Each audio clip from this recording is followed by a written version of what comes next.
signs of momentum. But as they came storming back in the fourth quarter, everything going right for them, and the Bucks helping the situation for Cleveland by putting together a string of mistakes.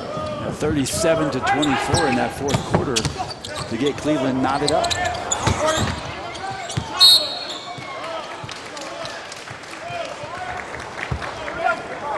Christmas did not touch that ball. It goes out after the Milwaukee miss, and it's Cleveland basketball. Yeah, Brent, we had 2 sudden death games in Orlando. Each one by Memphis, each by Russ Smith. Here's Sykes looking, a little bit of a bump. Eric came over to help and block that. Bucks ball.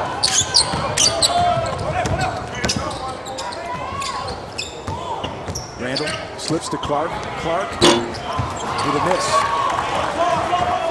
Hakeem Christmas with a rebound. Kiefer Sykes now running the show with Christmas.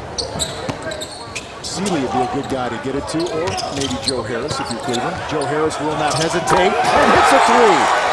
Joe Harris finding it late in this game.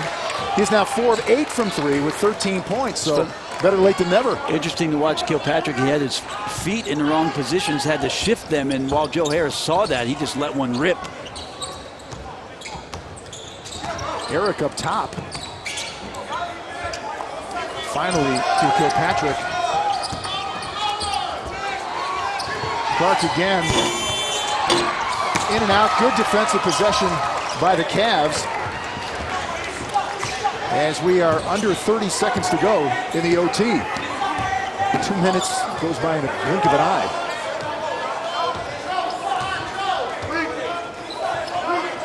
Kiefer Sykes.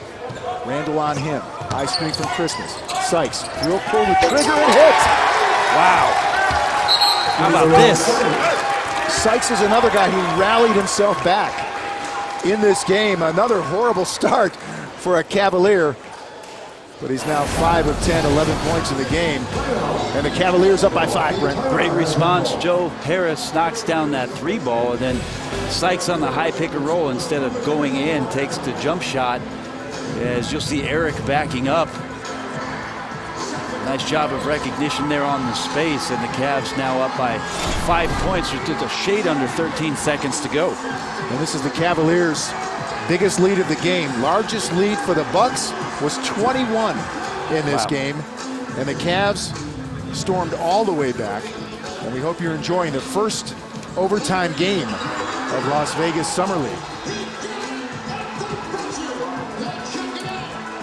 And what a boost for the Cleveland Cavaliers, as they, like the Bucks, were winless here in this early portion of play.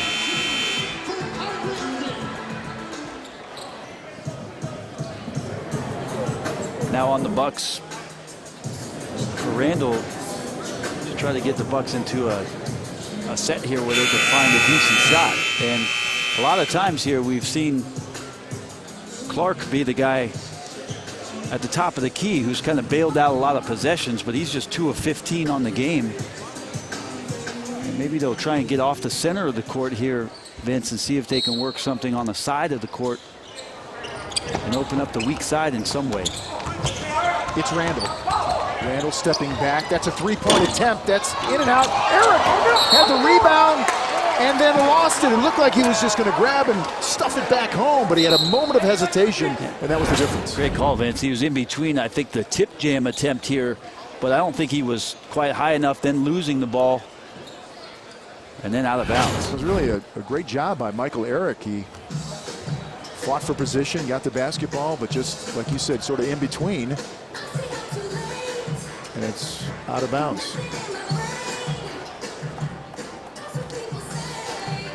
The officials gathering at the scorer's table to take a look again, just to make sure that they get this possession right. Milwaukee being down 5, unlikely that they can get themselves back in. Again, you see Eric tapping the ball on the rim, and it seemed like it rolled off his right forearm as the last tip, so it should be Cleveland's basketball. Up 5, under 6 seconds to go, and a great chance to really sneak back and take this game away from Milwaukee.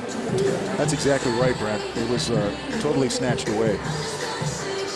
And I guess the encouraging signs, Vincent, you mentioned it. We talked about the poor shooting from Harris and Sealy and Sykes in the second half. They didn't give in to things. They stayed with it. They stayed aggressive in going towards the hoop. Now, of course, the coaching staff's going to talk to them about having 7 assists in a game where you play 40 minutes plus 5 in the overtime, so 45 minutes, just 7 dimes for this team in total. But at least keeping their heads in it, staying competitive, and doing those things to give themselves a chance, and then capitalizing on that opportunity to get a win.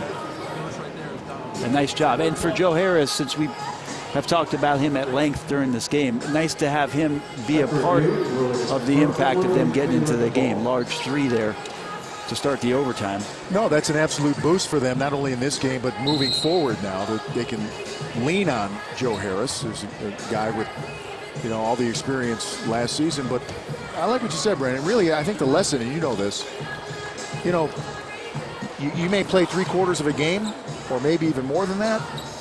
Still battle all the way. Stay with your principles, stay with what you do, and maybe you'll break through. And that's what the Cavs did.